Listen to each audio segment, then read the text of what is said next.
In the dense, unforgiving heart of Pennsylvania's Allegheny National Forest, a storm was brewing, threatening to isolate everything in its path. But the real tempest was inside Jake Carter. A former Navy SEAL, he was haunted by the loss of his K-9 partner, Rex, swept away in a flash flood years ago on a mission overseas. He'd come here seeking peace but found only a hollow echo of his grief, until a brave little girl and a scarred German shepherd proved that some bonds can defy even death. This was a story of a miraculous return, an unlikely hero, and a mother's unbreakable promise, all caught in a fight against ruthless men and the fury of nature itself. A damp wind swept down from the ridges into Harmony Creek, Pennsylvania, carrying a chill that was more than just the coming rain. It was a lonely sound, a whisper that slicked through the bare branches of the oak forest and rattled the windowpanes of the few shops lining the town's only main street. Raindrops, small and sharp, had begun to fall, clinging to the dark wood frames of the buildings and dusting the shoulders of the few locals hurrying along the sidewalks. Harmony Creek wasn't a town for the faint of heart. It was a place carved from the wilderness, a final outpost before the ancient woods swallowed everything. For Jake Carter, the damp chill was a familiar ache. He stood on the small porch of his rented cabin, a steaming mug of coffee cupped between his hands, its warmth doing little to touch the cold that had settled deep in his bones. Jake was a man built like the rugged hills that surrounded him, broad-shouldered and solid, with a stillness in his clear blue eyes that masked a relentless storm within. A former SEAL on a rare leave of absence, he'd chosen Harmony Creek for its solitude, hoping the quiet would be a balm for a soul worn down by the noise of war. But silence, he was discovering, had a way of making the ghosts scream louder. He took a slow sip of the coffee, its bitter heat a welcome distraction. The memory came, as it always did, uninvited and sharp. The blinding green of a jungle in Southeast Asia. The roar of the flash flood, a sound like the world tearing itself apart.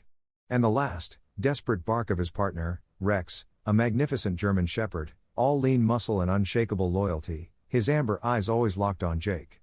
They hadn't just been a handler and his K-9. They were two halves of a whole. In the chaos of a sudden monsoon, a wall of water and debris had surged down the ravine. Jake had been thrown clear, but Rex, caught while tracking their target, had vanished beneath the churning, muddy water. They had searched for days, their efforts futile against the raw power of the river. Rex was gone.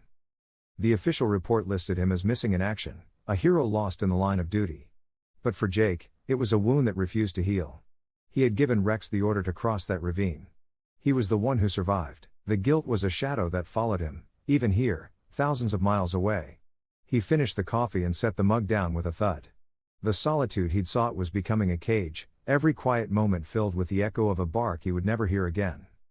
A few miles away, nestled deeper in a grove of pines, was a small cabin, a brave plume of smoke curling from its stone chimney. Inside, the world was a universe away from Jake's haunted silence.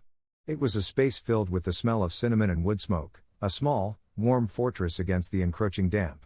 Sarah Collier, a young woman whose grace hadn't been extinguished by loss, only quieted, hummed softly as she stirred a pot of stew on an old wood-burning stove.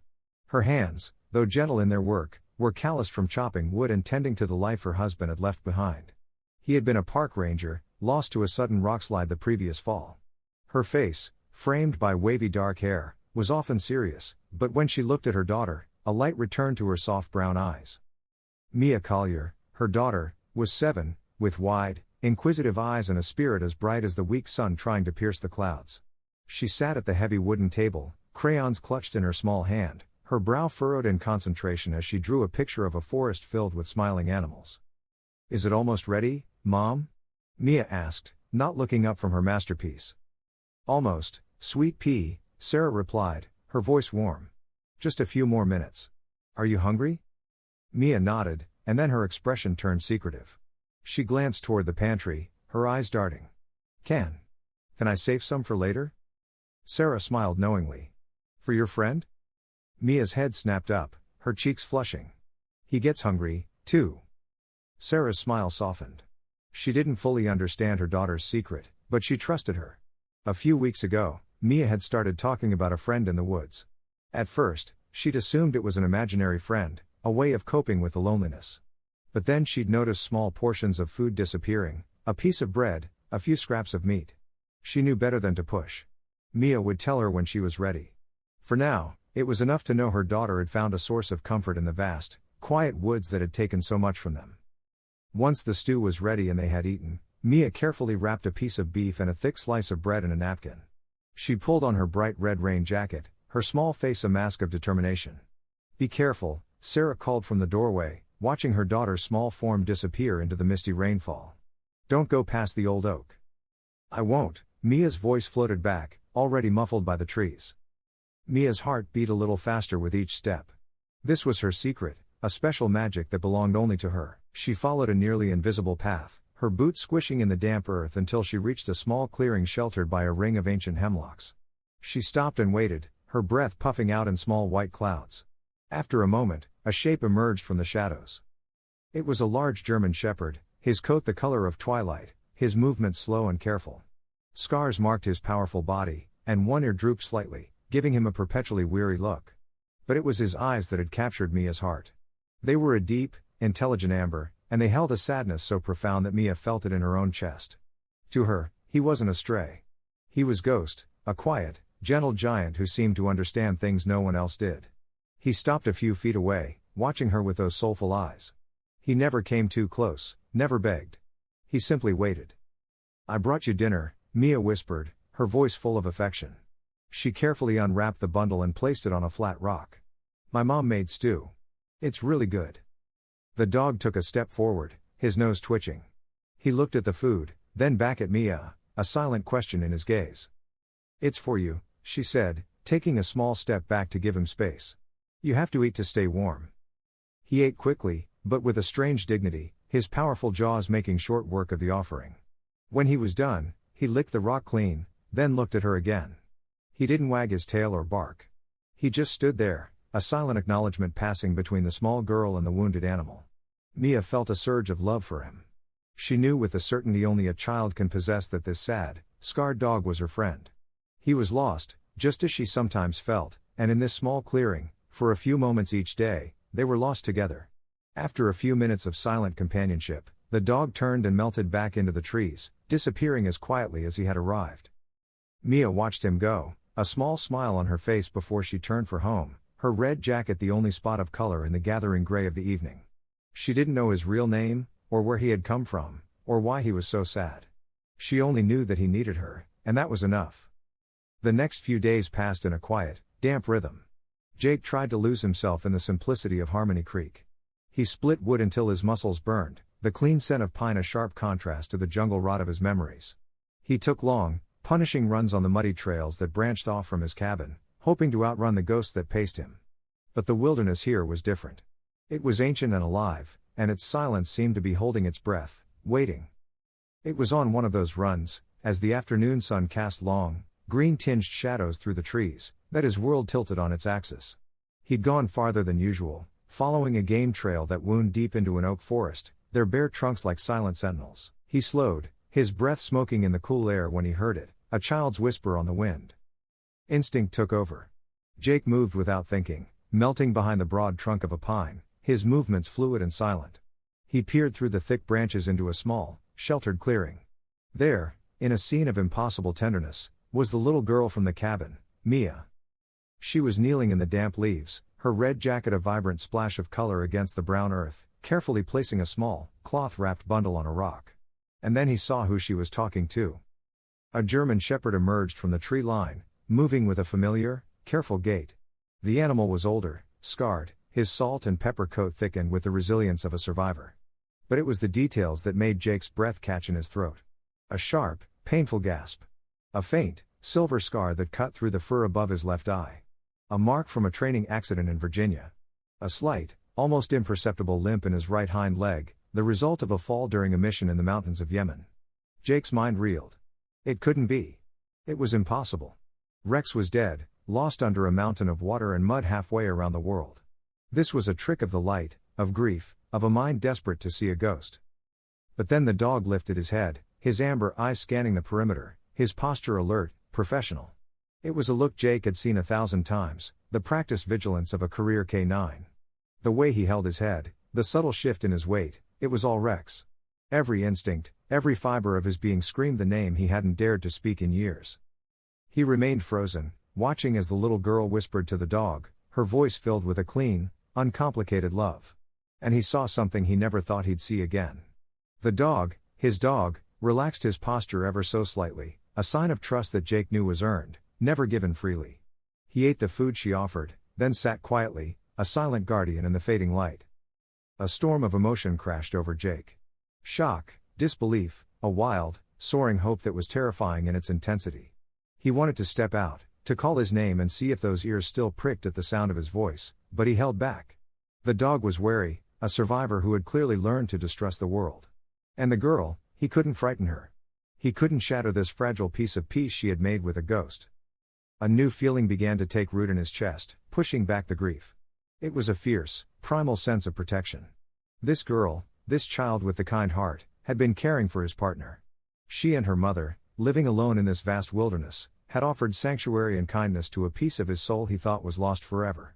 In that moment, they became his responsibility. Later that day, Jake drove his truck into town. The image of the girl and the dog was burned into his mind. He needed supplies, but more than that, he needed the distraction of other people, of everyday noise. He pulled up in front of Frank's Diner, a long, low building that smelled of old coffee, frying bacon, and local gossip. Behind the counter was Frank, the owner, a man who seemed as much a part of the landscape as the hills themselves. Frank was in his 60s, with a face like a topographical map, full of deep lines and weathered wisdom. A thick gray mustache covered his upper lip, and his eyes, sharp and intelligent, missed nothing. "Carter," Frank grunted in greeting, nodding as Jake came in. "Stocking up before this storm really hits." "Something like that," Jake said, grabbing a bag of coffee beans from a shelf. "Heard it's supposed to be a bad one." "Always is," Frank said, leaning his elbows on the worn wooden counter. "These hills have a temper. You're staying out at the old Miller place?" Jake nodded. "Quiet up there?" Frank observed, his gaze sharp. "Maybe a little too quiet lately. Seen anyone else around?" "The Colliers are just over the ridge from you." Jake's senses sharpened. "Just the widow and her daughter, I think." Frank grunted again, stroking his mustache. "Yeah, tough woman. It's been hard on her since she lost her husband. That's why folks are getting a little worried." He lowered his voice. "Had some hunters in here yesterday. Said they found a couple snares up on the North Trail. Not hunting snares, mind you. Wire loop kind. Nasty stuff. Illegal." Jake kept his face neutral, but inside an alarm bell had begun to ring. "Poachers?" "Don't think so," Frank said, shaking his head. "Poachers are usually local. They know the rules, even when they're breaking them. These traps were crude but effective. And there's more talk. A beat-up old Ford truck, out of state plates, been seen heading up the old logging road, the one that runs right behind the Collier property. 2 men, not the friendly type, if you catch my drift." Frank looked Jake straight in the eye. "They ain't hunters, Carter. They don't belong here, and they're too close to that woman and her little girl for my comfort." The pieces clicked into place with a cold certainty: illegal snares, suspicious men, a remote cabin with a woman and child, and his dog, his partner, hiding in the nearby woods as if standing guard. Jake paid for his coffee, his movements calm and deliberate. "Thanks for the heads up, Frank. Just keep an eye out," the older man said. Driving back to his cabin as dusk settled over the valley, Jake felt a profound shift inside him. The grieving man on leave was gone. In his place was the operator, the protector.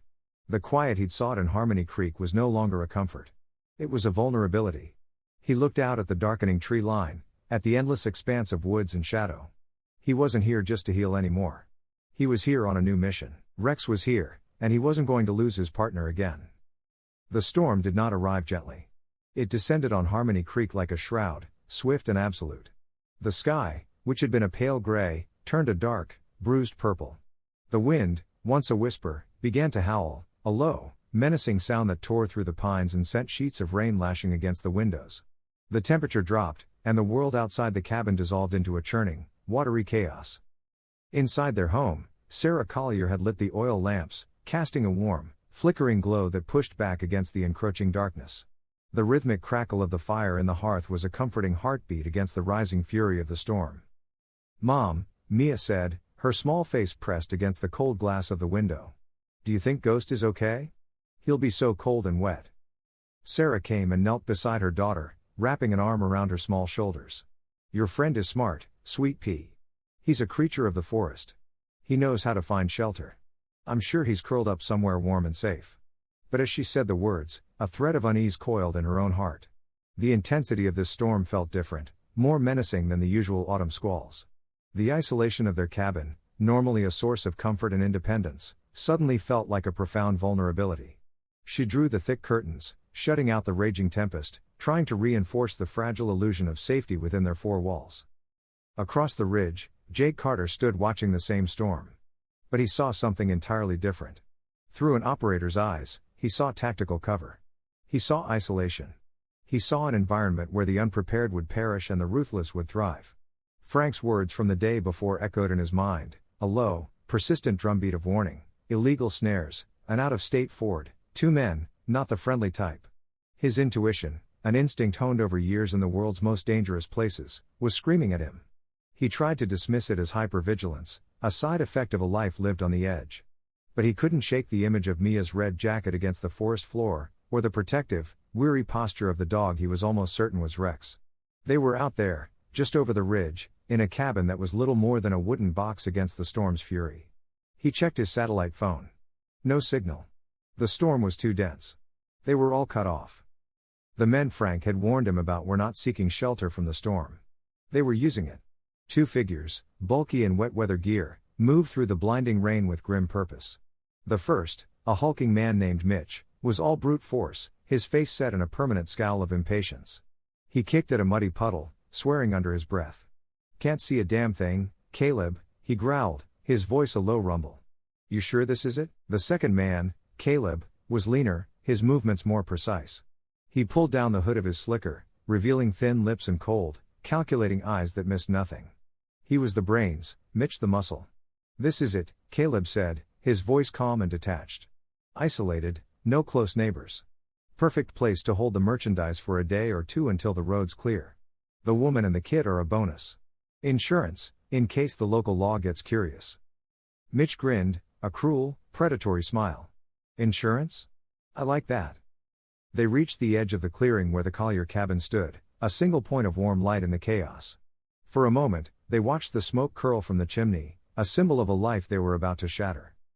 Inside, Sarah had just settled Mia on the hearth rug with a book when a loud thud echoed from the front porch. It wasn't the sound of a falling branch. It was heavy, deliberate. She froze, her hand instinctively going to Mia's shoulder. "What was that, Mommy?" Mia whispered, her eyes wide. Before Sarah could answer, the heavy wooden door crashed inward, the lock splintering with a sound like breaking bone. The storm roared into the room, extinguishing two of the lamps and sending papers flying. Framed in the doorway stood the two men, their forms monstrous silhouettes against the churning gray. Sarah shoved Mia behind her, her body becoming a shield. "Who are you?" she demanded, her voice trembling but firm. "What do you want?" Caleb stepped inside, brushing rain from his jacket as if he were a welcome guest. His cold eyes swept the room, assessing everything, his gaze lingering for a moment on Sarah's defiant stance. "Don't you worry about who we are," he said smoothly.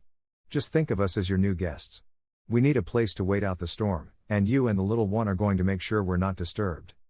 Mitch followed him in, his heavy boots leaving wet, muddy tracks on the clean wooden floor. He slammed the broken door shut, plunging the room into a tense, gloomy atmosphere lit only by the fire. His eyes fixed on Mia, and his cruel smile widened. Back in his cabin, Jake was pacing like a caged animal. The unease had grown into a cold certainty. This wasn't just a storm. It was an opportunity. An opportunity for men who operated in the shadows. He couldn't wait. He couldn't hope for the best. Hope was a luxury you couldn't afford when lives were on the line. He pulled on his tactical gear, his movements efficient and practiced. He was no longer a man on leave. He was a SEAL, and there was a potential threat to noncombatants. That was all he needed to know. He grabbed a pack with emergency supplies, checked his sidearm, and stepped out into the tempest. The journey was brutal. The wind tore at him, and the rain was so thick he could only see 10 feet in front of his face. He moved by instinct and memory, his body powering through deep mud and rushing water. It took him nearly an hour to cover a distance that would have taken minutes in his truck. As he neared the Collier clearing, he saw it. The house was dark, save for the faint glow of the fire visible through a gap in the curtains. There was no porch light on. The warmth and welcome he'd seen from a distance before was gone, replaced by a menacing silence. He circled around to the back of the house, moving low and slow, every sense on high alert. That's when he found it. Beside the back steps, being rapidly erased by the downpour, was a single, perfect paw print. It was large, the splay of the toes familiar, the slight drag on the right side unmistakable. It was Rex's print. He had been here. Jake looked toward the front of the house and saw what he'd missed from a distance. The front door was ajar, its frame shattered. Signs of a struggle were visible on the porch. A wooden crate overturned, kindling scattered. They had forced their way in. He stood for a long moment, the wind and rain screaming around him, but all he felt was an ice-cold clarity.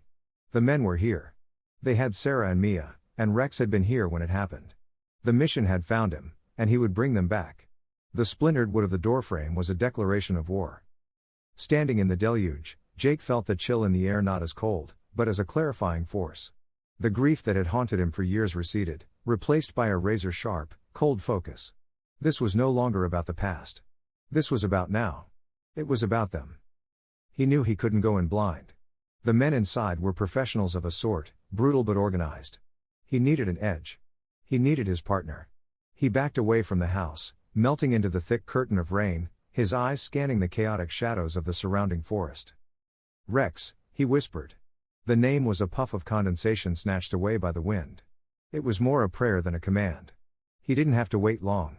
A shape detached itself from the deeper gloom of the hemlocks, moving with a low, silent purpose. It wasn't the hesitant approach of a stray. It was the calculated movement of an operator assessing a threat. The German shepherd stopped at the edge of the trees, his body coiled like a spring, his amber eyes glowing faintly in the dark. For a heartbeat, doubt flickered in Jake's mind. Was it really him? After all these years, the dog was leaner, harder, etched with the scars of a life lived on the edge of survival. Jake remained perfectly still, making himself non-threatening. He didn't call out again. A name could be a coincidence, but a sequence, a memory locked in muscle and instinct, that was absolute. Slowly, he raised his left hand, palm flat, then tapped his index and middle fingers twice against his thumb.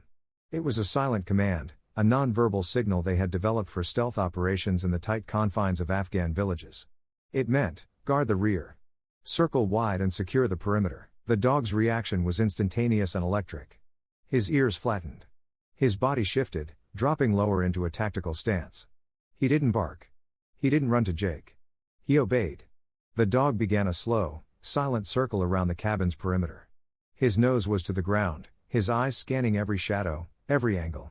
He was clearing the perimeter. He was working. The last piece of Jake's doubt dissolved, washed away in a powerful surge of relief and awe. It was him. It was Rex. When the circle was complete, Rex returned, stopping a few feet from Jake. He looked up, and for the first time, the weary, haunted look of the stray was gone. In its place was the unwavering focus, the deep, intelligent loyalty of K9 Maximus. He sat, his gaze locked on Jake, awaiting his next command.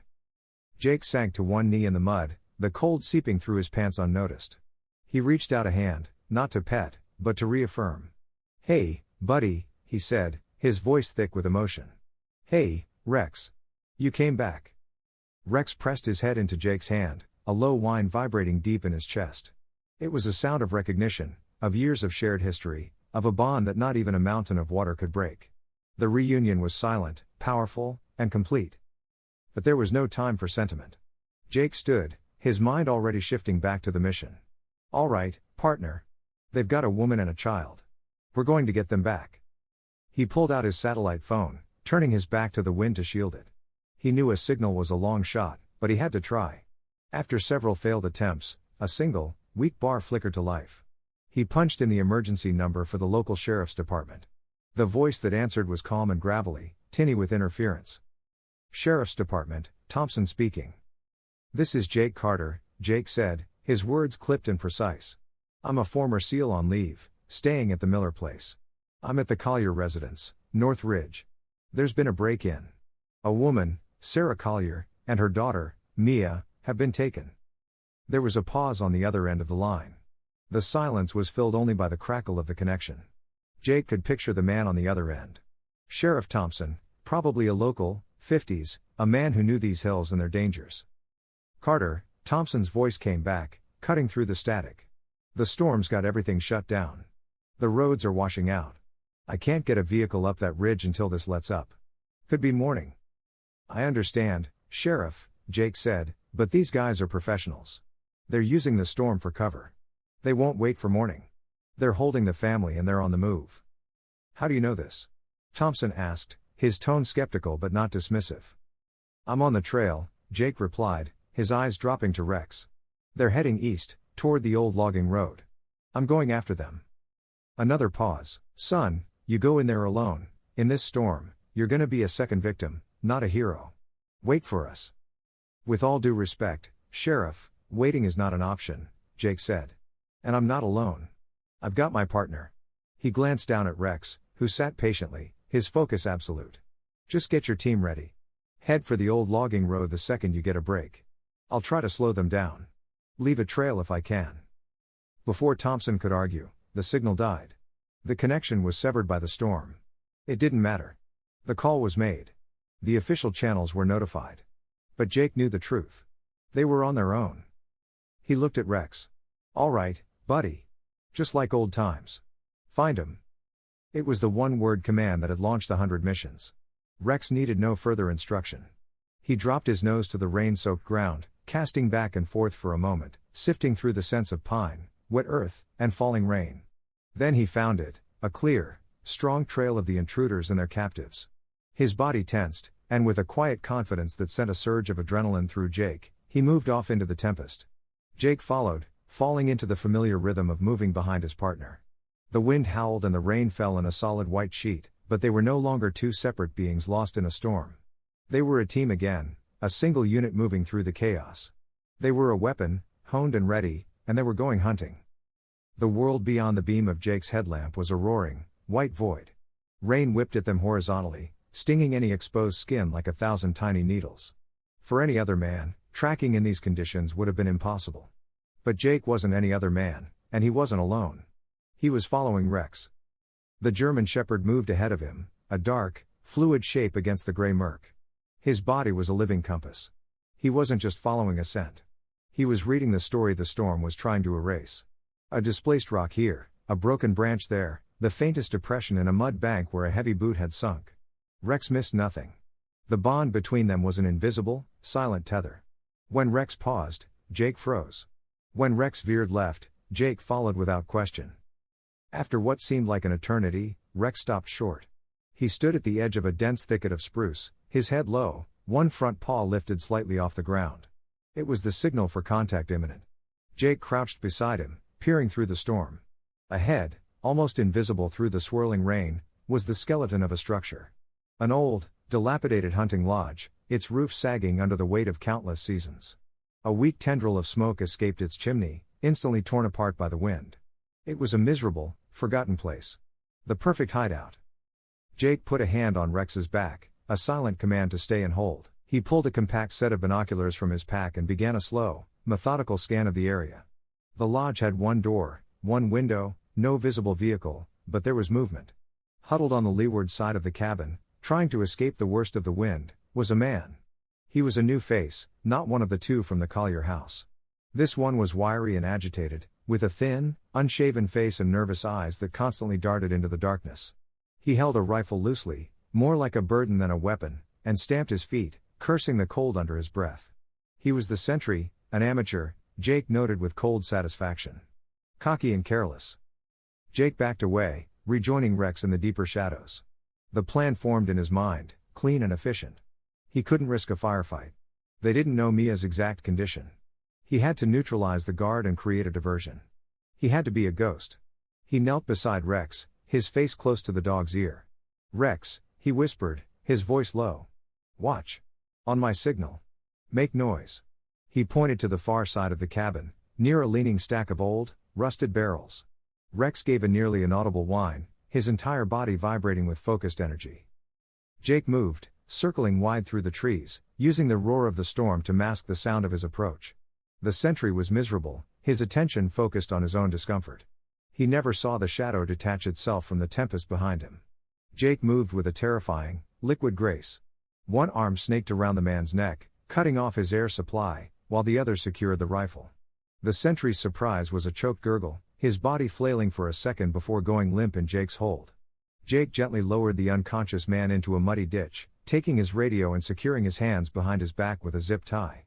One threat neutralized. He moved back into position and gave the signal. A short, sharp click of his tongue. From the far side of the cabin, chaos erupted. Rex, acting on command, slammed into the stack of barrels. The rusted metal crashed to the ground with a sound like a series of gunshots. It was followed by a volley of deep, vicious barks that seemed to come from every direction at once. The acoustics of the storm amplified the noise. Inside the lodge, Caleb and Mitch jumped to their feet. What the hell was that? Mitch growled, grabbing a heavy iron poker from the fireplace. Probably just a branch falling, Caleb said, though his eyes narrowed with suspicion. Go check it out, and be quiet about it. As Mitch cautiously moved toward the back of the cabin to investigate the noise, Caleb turned his attention to their prisoner. Sarah was tied to a sturdy wooden chair in the middle of the small room. Her face was pale and bruised, but her eyes burned with a defiant fire. She had been watching them, listening, her mind racing. It was the moment Jake chose to strike. The front door flew open with a bang, and Jake was inside before Caleb could register the threat. He moved like lightning, a dark blur of tactical gear. He didn't go for Caleb, he went for Sarah. With one swift motion, he used his combat knife to slice through the ropes binding her wrists. Get up, he ordered, his voice low and urgent. Caleb, recovering from the shock, lunged for his weapon, but he was too late. Sarah, free, didn't hesitate. She grabbed the heavy stew pot from the cold stove and swung it with all her strength, catching Caleb hard on the temple. He staggered back with a cry of pain, giving Jake the opening he needed. Jake slammed Caleb against the wall, disarming him and pinning him there. From the back, Mitch charged in, alerted by the commotion. But he was met by another threat. Rex appeared in the doorway behind Jake. A low, rumbling growl vibrated in his chest, his teeth bared. The sight of the massive, snarling German shepherd stopped the brute in his tracks. It's over, Jake said, his voice deathly calm. You're not going anywhere. But Sarah wasn't looking at the subdued captors. She grabbed Jake's arm, her eyes wide with a desperate, pleading terror. Mia, she gasped, her voice breaking. She's not here. Jake's blood ran cold. What? Where is she? They separated us, Sarah said, the words tumbling out. They said it was insurance. They're taking her to another location, an old mining camp up on Whisperwind Pass. They planned to leave as soon as the storm broke. The mission had just become infinitely more complicated. He had one hostage, but the most important one was still in enemy hands, her life hanging by a thread. He quickly bound the recovering but dazed Caleb, securing his hands tightly. We have to go, now, Jake said, pulling Sarah toward the door. He paused only for a moment, dragging the unconscious sentry from the ditch and quickly searching his pockets. He found a small, folded piece of paper. It was a torn section of a topographical map. A single route was crudely marked in red, leading from their current position up into the more treacherous elevations of the mountains, ending at a spot marked only with a heavy black X. Whisperwind Pass. He shoved the map into his pocket. The storm still raged, a whiteout of fury. But now they had a direction. They had a destination. And they were running out of time. The wind was a physical force trying to tear them from the mountainside. Back at the hunting lodge, Jake had quickly bound the two subdued men, leaving them gagged and secured inside. It wasn't ideal, but they were a secondary objective. The primary objective was a 7-year-old girl alone with kidnappers somewhere in the storm. In the relative shelter of the porch, Jake spread the torn map section on a crate, his headlamp cutting a sharp circle of light in the swirling darkness. The red line snaked up the mountain, following the contour lines of a switch-backed, treacherous road. Whisperwind Pass. It's an old mining route, Sarah said, her voice tight but steady as she leaned over his shoulder. Rain plastered her dark hair to her head, and her face was a pale oval in the harsh light, but her eyes were clear and fiercely focused. My husband, Mark, he was a ranger here. He said they only use it for heavy equipment in the summer. In a storm like this, it's a death trap. It's the only way a truck could get through, Jake reasoned, his mind already calculating timetables, ambush points, and worst-case scenarios. They'll be moving slow. We have a chance to catch them. Not by following the road, Sarah said, a new, hard edge in her voice. She placed a finger on the map, tracing a non-existent line. It cut straight across the switchbacks, through terrain marked as steep, unforgiving wilderness. There's another way, a game trail. Mark called it the spine. It's not on any maps. It's dangerous. Steep, with narrow ledges, but it's direct. It will put us above the road. We can get ahead of them. Jake looked up from the map, his gaze meeting hers. He saw no fear in her eyes. He saw only the iron will of a mother. He, a SEAL trained to operate in the world's harshest environments, was being offered a tactical advantage by a woman who knew this mountain not as a map, but as a piece of her own heart. "Are you sure?" he asked, his tone testing her resolve. "It will be a hard climb in this," he gestured to the raging tempest. "Mia is my daughter," she said, her voice low and unwavering. It wasn't a plea. It was a statement of fact, a promise. "They took her from my home. I'm not waiting at the bottom of a mountain for someone else to bring her back. I know this path. You know how to fight. We need each other. Let me lead you." Jake saw the truth in her words. She wasn't a civilian to be protected. She was an asset. Her knowledge was their greatest weapon. "All right," he said with a decisive nod. "You lead the way." Down in the valley, the lights of Harmony Creek were almost completely swallowed by the storm. Inside the small, brightly lit sheriff's office, Sheriff Thompson stood over a large county map, a steaming mug of coffee in his hand. He was a man in his late 50s with a solid build that had gone slightly soft over the years and a kind face that couldn't quite hide the weariness in his eyes. He'd been sheriff here for 20 years, and he'd seen the mountains chew up and spit out men far better prepared than a lone operator, SEAL or not. His radio crackled. "Sheriff, it's Frank. You there?" Thompson grabbed the receiver. "Go ahead, Frank. Just wanted to let you know," the old diner owner's voice crackled through. "That Ford I told you about? The one with the out-of-state plates? Saw them head up the old logging road about an hour before this storm really hit. Looked like they were in a hell of a hurry. Thought you should know." Thompson closed his eyes for a moment. It was the corroboration he needed and the confirmation of his worst fears. "Thanks, Frank. I appreciate it." He turned to the only other person in the room, a young deputy who was watching him with worried eyes. Deputy Evans was barely 25, with a lean build, a spray of freckles across his nose, and a fierce loyalty to his boss. He was a good kid, a competent deputy, but he'd never seen anything like this before. "Chief, you're not really considering going up there, are you?" Evans asked, his voice strained with concern. "SAR protocol says we wait for a break. Nobody can survive on that pass in this weather." "Protocol is for lost hikers, Evans," Thompson said, his voice a low rumble. "This is different. This is an abduction. And that man on the phone, Carter. I've been doing this a long time. You learn to recognize the sound of a man who doesn't make mistakes. He said he was going in. I believe him." Thompson jabbed a finger at the map. "He's going to try and intercept them on that logging road. If he succeeds, he'll need backup and he'll need it fast. If he fails, he'll need us even more. We're not waiting for morning." He went to the communications console. "Get Sarah from SAR on the line," he said, referring to the town's most experienced search and rescue volunteer. "Tell her to meet us at the East Gate with the ATVs. Get the thermal and emergency medical kits ready. We're going in the second this wind dies down, even a little. We'll be ready." Evans stared at his boss, a new respect dawning in his eyes. This wasn't the friendly, small-town sheriff he saw every day. This was a commander making a hard, dangerous call based on nothing more than a static-filled radio call and a lifetime of experience. "Yes, sir," he said, turning to the radio with a new sense of purpose. High above them, the climb was a brutal, vertical battle. Sarah moved with a surprising agility. Her knowledge of the terrain gave her an almost intuitive sense of where to place her feet. Jake was right behind her, Rex a silent shadow at his heels. They were a strange team, a mother, a soldier, and a ghost dog, united against the storm in the darkness. Sarah pointed to a sheer rock face, its surface slick with rain. "The trail goes up there," she yelled over the wind. "There are handholds, but you can't see them in this downpour." Without a word, Jake uncoiled a length of lightweight rope from his pack, expertly securing it to a thick root at the base of the rock. "Stay behind me," he ordered.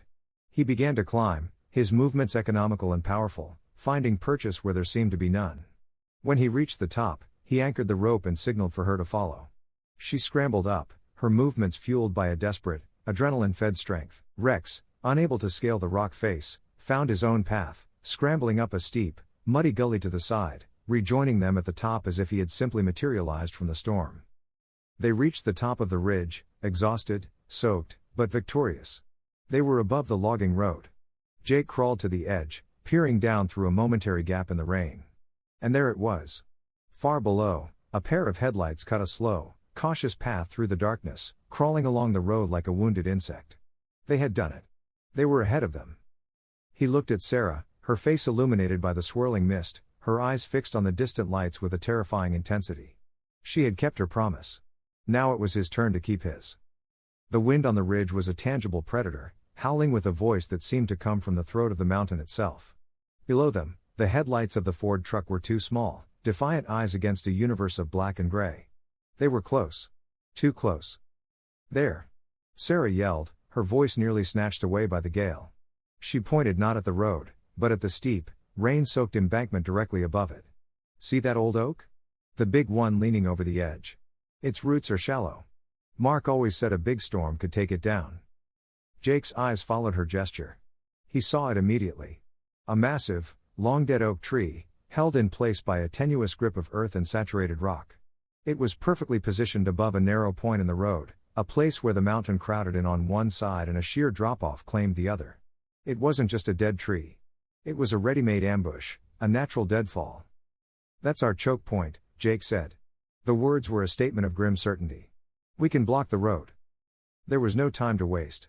They worked with a desperate, synchronized urgency. Sarah, using a small, collapsible shovel from Jake's pack, began digging furiously at the saturated earth around the tree's roots. Her movements were fueled by the fierce energy of a mother. She knew the weak spots, the places where the mountain's grip was loosest. Jake found a solid, fallen log and began using it as a lever, jamming it against the oak's base and putting his entire weight into it. The muscles in his back and shoulders screamed in protest against the cold, but he ignored the pain. Rex stood a few feet away, a silent, unmoving statue, his ears pricked, his senses tuned to the storm, their early warning system. With a groan of wood and a shower of mud and rock, the massive tree began to shift. It moved an inch, then two. Finally, with a deep, cracking roar that was momentarily louder than the storm itself, the dead oak gave way. It crashed down the embankment, a behemoth of splintered wood and displaced earth, landing squarely across the narrow road with the force of a controlled demolition. The pass was blocked. They scrambled down the slope, taking cover behind a cluster of rain-slicked boulders just as the truck rounded the final bend. Its headlights illuminated the massive obstacle and the vehicle skidded to a halt, its engine still running, a low mechanical rumble in the sudden, tense quiet. The passenger door opened and Mitch, the massive brute from the cabin, climbed out, swearing loudly. The driver's door opened more slowly. A third man emerged, one Jake hadn't seen before. He was younger than the others, wiry and nervous, with a thin face and eyes that darted back and forth as if expecting an attack from the shadows. This was Nash, the driver, and Jake read him instantly, a low-level player, in over his head, and scared. "What the hell is this?" Mitch bellowed, kicking at the fallen tree. "A mudslide?" "Just clear it," a calm, cold voice ordered from inside the truck. "Caleb." As Mitch and Nash nervously began to tug uselessly at the massive trunk, Jake gave a silent hand signal to Rex. "Circle around." "Quiet." Rex detached himself from his side, a ghost in the storm, melting into the tree line to approach the truck from the opposite, unseen side. Jake moved. He was the storm, a silent, deadly force of nature. He came up behind Mitch first. The big man was so focused on the tree, so confident in their isolation, that he never heard the whisper of movement behind him. A single, precise strike to the base of the skull, and Mitch collapsed into the mud without a sound. Nash turned at the thud, his eyes widening in terror. Before he could open his mouth to shout a warning, Jake was on him, one hand clamping over his mouth, the other twisting the man's arm behind his back. "Don't make a sound," Jake whispered, his voice a blade of ice. Nash froze in terror, nodding frantically. Jake bound him and shoved him behind the truck, out of sight. 2 down, 1 to go. Jake approached the cab, sidearm drawn, every muscle coiled. Caleb was still in the passenger seat, and beside him, a small, still form in a bright red jacket. "Mia." Caleb must have sensed the change, the sudden silence outside. He turned, and his cold eyes met Jake's through the passenger window. There was no surprise in his expression, only a flicker of annoyance, quickly replaced by a cold, confident smirk. He slowly raised a pistol, the barrel pressing gently against Mia's temple. "That's far enough, soldier," Caleb said, his voice smooth and controlled, barely audible through the glass. He motioned with the pistol for Jake to drop his weapon. "Looks like we have a stalemate. Except I'm the one holding all the cards." Jake's heart hammered against his ribs, but his face was a mask of calm. He knew this moment, the delicate, deadly negotiation of a hostage situation. One wrong move, one flicker of hesitation, and it would all be over. He slowly lowered his pistol, his eyes still locked on Caleb. Out of the corner of his eye, He saw a flicker of movement on the far side of the truck. Rex was in position. "Let her go, Caleb," Jake said, his voice even. "You have nowhere to run. The sheriff is on his way." Caleb laughed. A short, mirthless sound. "The sheriff? In this storm? I don't think so. I think you're all alone out here. Now you're going to back away, and I'm going to drive this truck right over that log. The girl will be my safe passage." He was arrogant. He was completely focused on Jake, the primary threat. He had forgotten about the ghost dog. Jake met Rex's eyes over the hood of the truck. He gave the signal, a subtle, almost imperceptible clenching of his fist. "Engage. Weapon limb only." The passenger side window exploded in a shower of glass. Rex launched himself through the opening, a blur of fur and focused fury. He didn't go for the throat. His training was ingrained. His jaws, powerful as a steel trap, clamped down on Caleb's right arm, the arm holding the gun. Bone crunched. Caleb screamed, a high, piercing shriek of agony and shock. The pistol fell uselessly to the floor of the truck. In that same instant, Jake moved. He wrenched open the driver's side door, lunged across the seat, and scooped Mia into his arms, shielding her small body with his own. He rolled out of the truck with her, getting her clear of the chaos inside, where Rex was still methodically neutralizing the threat. "Mommy," Mia cried, her small arms wrapping around his neck, her body trembling. "It's okay," Jake said, his voice hoarse with relief. "You're safe now." Just then, Sarah ran to them, her face a mask of tears and overwhelming relief. A new sound cut through the roar of the storm. The high-pitched whine of engines. 2 powerful beams of light sliced through the tempest. And 2 all-terrain vehicles crested the rise, coming to a halt. Sheriff Thompson, his face grim and determined, leapt off the lead vehicle, his shotgun at the ready. Deputy Evans was right behind him. They took in the scene in an instant, the blocked road, the subdued criminals, Jake holding a trembling child, and a magnificent German shepherd standing guard over the whimpering, disarmed ringleader. Thompson lowered his shotgun, his weary eyes meeting Jake's. He didn't have to ask what happened. He just nodded, a silent acknowledgement of a job well done. "Looks like you had it under control, son," he said, his voice full of grudging respect. "Let's get these people home." The aftermath of the confrontation on Whisper Wind Pass was a quiet, surreal tableau set against the receding roar of the storm. The flashing red and blue lights of Sheriff Thompson's ATVs painted the scene in strokes of emergency, reflecting off the wet ground and the grim, defeated faces of the captured men. Deputy Evans, his youthful features now set in a new seriousness, efficiently processed the traffickers, his movements crisp and professional. Sheriff Thompson, meanwhile, wrapped a thick emergency blanket around Sarah and Mia, who were now clinging to each other, a single, trembling unit of fierce love. Mia's face was buried in her mother's jacket, but one small hand reached out, its fingers tangling in the thick fur on Rex's neck. The dog stood beside them, a steadfast, unmovable guardian, his body a warm, solid wall against the cold. Thompson approached Jake, his expression a mixture of exhaustion, relief, and profound respect. "You took one hell of a chance, Carter," he said, his voice low. "But you pulled it off. Been sheriff here 20 years. Never seen anything like it." "I had good intel," Jake replied, his gaze shifting to Sarah, and then to the dog at her side. "And a better partner." The journey back down the mountain was slow and methodical. By the time they reached the valley floor, the storm had finally broken. The wind gentled to a whisper, and the relentless downpour softened to a light drizzle. Through a tear in the clouds, a sliver of moon appeared, casting a pale, ethereal glow on the transformed world. It was over. News travels fast in a town like Harmony Creek, and by the next morning, the story was on everyone's lips. It wasn't just a story of a crime foiled. It was a local legend in the making. The story of the quiet, haunted stranger who turned out to be a hero. The story of the brave widow who led him through the storm. And above all, the story of the ghost dog, the loyal K9 who had returned from the dead to save the little girl who showed him kindness. Jake, Sarah, and Mia found themselves enveloped in the town's quiet, steady embrace. Frank from the diner brought over a truckload of firewood, refusing any payment. Neighbors brought hot meals, baked pies, and handmade quilts. They weren't just curious, they were grateful. The Colliers were their own, and Jake and Rex had protected them. In the days that followed, a fragile new peace settled over the cabin on the ridge. The broken door was repaired, the warmth and security restored. But something fundamental had shifted. It was no longer just Sarah and Mia's home. It felt like a sanctuary for all of them. Jake found his own ghosts had grown quieter. The silence of the hills no longer echoed with loss. It rang with the sound of Mia's laughter as she and Rex played in the damp leaves. The dog, too, was transformed. The weary, haunted stray was gone completely. In his place was Max, confident and content, his amber eyes bright with purpose. He was home. Jake and Sarah moved around each other with a quiet, unspoken understanding. They had been forged into a team in the heart of the storm, and that bond remained. They talked for hours by the fire, sharing stories of the lives they'd lived before the tempest threw them together.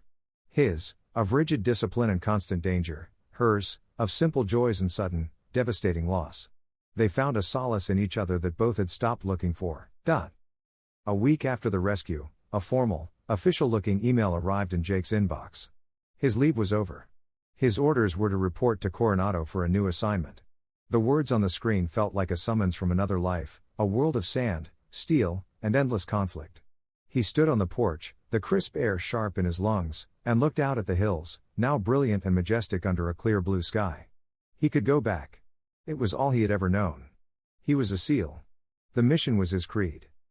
Then he heard it. A shriek of pure joy from Mia as Rex, gentle as a lamb, nudged a soccer ball toward her with his nose. He saw Sarah watching them from the doorway, a genuine, unguarded smile on her face for the first time. She looked up and met his gaze. And in her eyes, he didn't see a victim he had rescued. He saw a partner. He saw a future. He had spent his whole life fighting against something, against enemies, against chaos, against the dark. But here, in this small, forgotten town, he had found something to fight for. That afternoon, he walked into Sheriff Thompson's office. Rex trotted at his side, no leash needed. "My leave is up," Jake said, getting straight to the point. Thompson leaned back in his chair, his expression unreadable. "Heard that was coming. Navy wouldn't want to let a man like you go." "I'm not leaving the Navy," Jake said. "But I'm done with deployments. I'm putting in for a transfer." He paused, taking a breath. "Sheriff, what you have here are hundreds of square miles of some of the most rugged wilderness in the state. Your SAR team is good, but they're undermanned. What happened with the Colliers? It could happen again." Thompson nodded slowly, knowing exactly where this was going. "I want to build you a K-9 unit," Jake continued, his voice infused with strength and purpose. "A real one. Search and rescue. Tracking, apprehension. I'll head it up. On a volunteer basis at first. I'll train the handlers, help you select the dogs. We can make this the best SAR team in Pennsylvania." He looked down at Rex, who thumped his tail once against the wooden floor. "And I've already got our first founding member." A slow smile spread across Sheriff Thompson's weathered face. He stood and offered his hand across the desk. "Carter," he said, his voice full of a respect that went far beyond gratitude. "I was hoping you'd say that. Welcome to Harmony Creek. It's about time we had a proper K-9 unit." The seasons turned. The damp chill of fall gave way to the green, vibrant life of a Pennsylvania spring. In a sun-drenched training field behind the sheriff's office, Jake stood watching a young, eager-faced deputy, Evans, work with a clumsy, exuberant shepherd puppy. Rex sat beside Jake, no longer a participant but a venerable, gray-muzzled mentor, observing the proceedings with a dignified calm.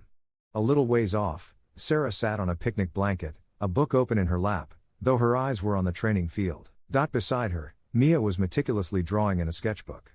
It was a picture of a man, a woman, a little girl, and a noble German shepherd, all standing together under a smiling sun. The tall, protective peaks of the hills rose behind them. Jake looked at the scene, at his partner, his purpose, his family. The echoes of the past were finally silent, replaced by the promise of a new dawn.